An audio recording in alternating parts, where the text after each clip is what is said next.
एकमात्र ऐसा कौरव जो जिंदा बचा हुआ था।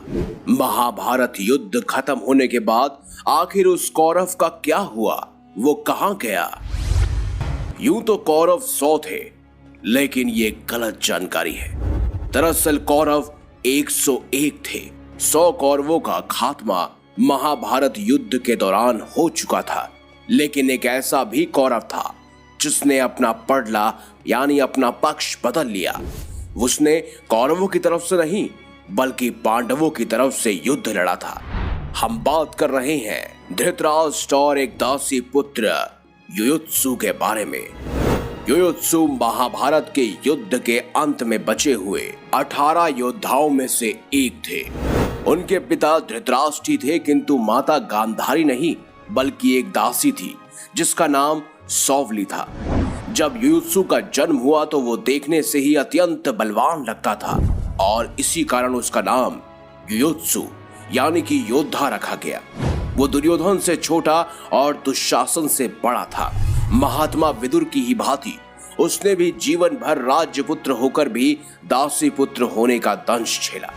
हालांकि उन्हीं की भांति उसका महत्व भी हस्तिनापुर में बहुत था। अन्य सभासदों के लिए भी वो एक राज्यपुत्र ही था।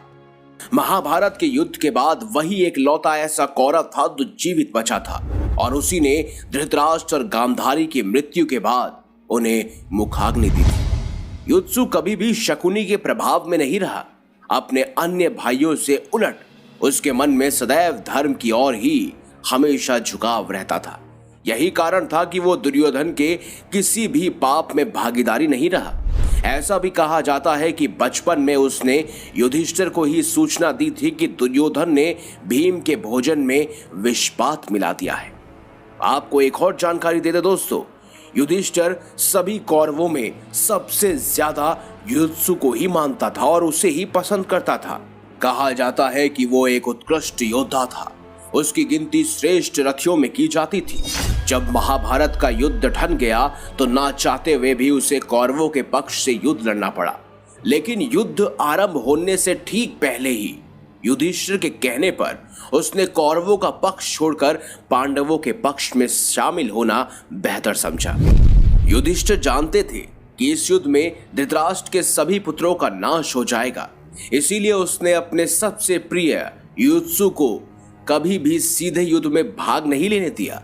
उन्होंने युयुत्सु को पांडव सेना के अस्त्र और रसद आपूर्ति के लिए कठिन जिम्मेदारी सौंपी, जिसे उसने बखूबी निभाया।